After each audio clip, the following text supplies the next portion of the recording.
This White Sox mini pod brought to you by Rate. Download the Rate app. Do it now. Your life will get a whole lot better. We'll get into that in a minute. But the King is here with a smile on his face.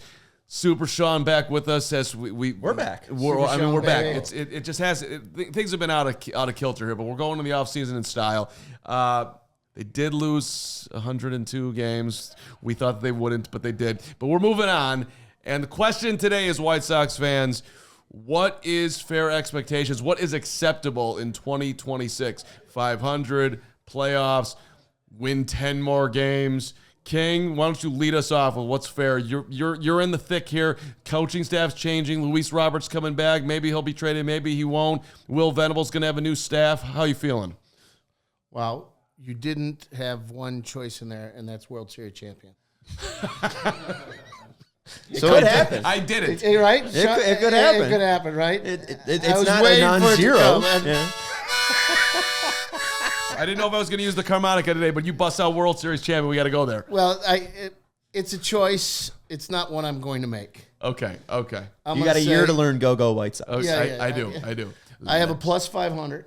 Plus 500. Yeah, and I think it's key to the plus 500 is that it is completely the manager's team and the general manager's team as it relates to the coaches and the players. And based on the players, as we have talked about before, being gritty, I think we're going to get gritty coaches. I think we're going to get this mindset is going to continue into the next year, and you're going to see productivity on the field. Super Sean, you're in this every single day. Did you agree with the firing of the staff or the most of the staff? And go ahead. Yeah, I mean, that's a different question. I agree with most of that, mainly because I think Will Venable's idea for his first year was getting his feet wet. It seemed like he wanted to choose the right place. It seemed like he was very particular about where his first managerial job was going to be. And it seemed like the White Sox, after coming off a 121 loss year, it's like, well, I could do anything. Right? I don't even need my right coaches. I just kind of need to get my feet wet. So I think now is the implementation of I've gotten over a year of being manager. Now it's time to get the right voices to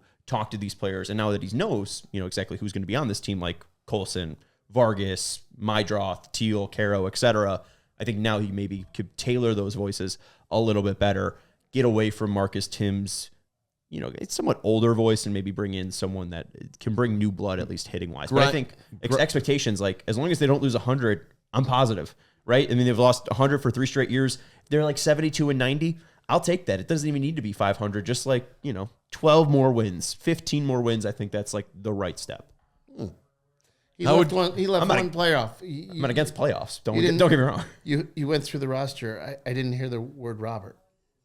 Oh, I was just more talking about the young guy specifically. Robert's still going to be around. I mean, I just talked about Robert with my report cards 2 days ago, and I feel that even though the production in 2025 wasn't exactly what you want to see, it's a sub 230 average, it's a sub 400 slugging percentage. I think if you look at his discipline, there's a lot that you could talk yourself into with Luis Robert Jr. He still swings a fast bat, and he was able to swing at more strikes than ever before. As long as he's hitting those strikes hard, that's really what he's got to do. And he's done that before. He's hit 38 homers before. So Robert's definitely going to be a part, but they're going to likely deal him if he has any trade value. So I'm just going to do some math here. They 19 further wins next year would get you to 81 and 81. And if the White Sox got to 81 and 81 after 120 plus, to me, that might be the greatest accomplishment in the city in the last decade. Honestly, what's going on in this town? Anybody can fly up something better than that. The Bulls making the play-in game for the 100th time. The Whites,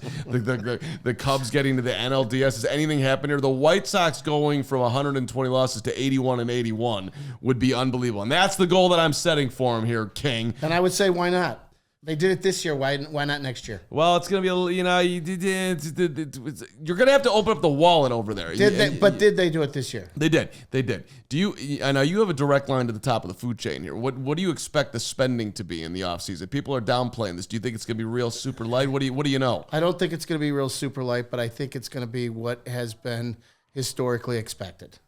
Okay, so not that much. Well, we're not going to go out and spend for an Ohtani. We're not going to go out and spend for a Schwarber. He's available. What about a Dylan Cease? Bring Dylan Cease back in the fold? That doesn't make any sense. Yeah, that's again, we're talking multi-millions, hundreds of millions. I mean, I think again, this is one of the one teams, I think, along with the Athletics, that haven't signed a player to a $100 million deal. I don't think we're going to see that this offseason. But, I mean, I've been dealing with a budget around $59 million, and that's still with a couple players to add. I could see them being around $85 million, but I don't see them being over $100 million. I think 2027 is where we start to see significant increases of, all right, we have Montgomery now at shortstop. We have Mydroth at second base. I think you'll have more of an idea of what happens with Caro and Teal. If Teal moves to a different position, can he play left field? Can he play first base? Do you need to at least, maybe separate the wealth there at catcher and spread that out to like third base? I think they need to, at least in 2026, figure out what they have in-house to then add to. I think there are still enough holes where, adding a Munetaka Murakami, a guy from Japan, right, isn't going to be well-spent money, because you might have a first baseman in-house and could have a better hole fit in 2027. If they sign him, yeah, I'm not going to be able to be on the podcast anymore because I can't say that name. Murakami.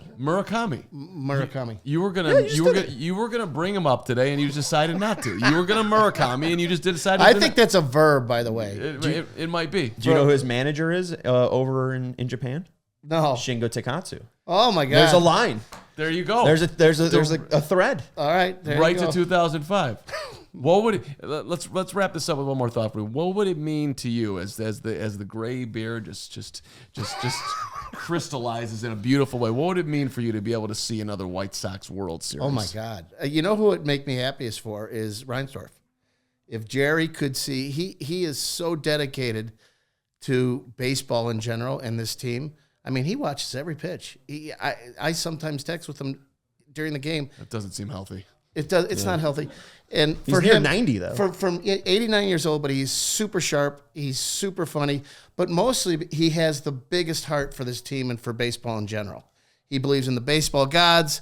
He believes in playing the game right. He can't spend like other owners can spend, but he is still great for baseball. I know some people don't believe that. I think those people are crazy. If he believes in the baseball gods, then what does he make of the Pope being a Sox fan? He loves it. Is that a huge? Well, of course he loves it. It's a Jewish man that loves a Catholic Pope being a White Sox fan. You're a Jew? I am. Listen, I'll bust out a Diana right now for you. You want me to do a little? I did. I want to You want to do a dreidel? Like Hava Nagila. Hava Nagila. Yeah. All right. This is America. This is the melting pot, That's folks. for you, Jerry Reinsdorf. We got you. Hey, if you ever try to buy a home, get a loan, deal with money stuff in general, you know it can be a lot. That's why we're telling you about the Rate app, the game changer. This dude put it together. He's the motor behind the Rate app. Pre-approved for a mortgage in minutes. Home equity loan, personal loan, under 15 days. Your whole life's going to change. Best homeowners and auto insurance. OMG. It's been amazing. I don't know how I got a loan. Somehow I did. And by the way, how many wellness videos are we up to now? 1,700? 1,300. 1,300. And you were saying you couldn't sleep last night, and you popped on the white noise. They've got this sound thing in there.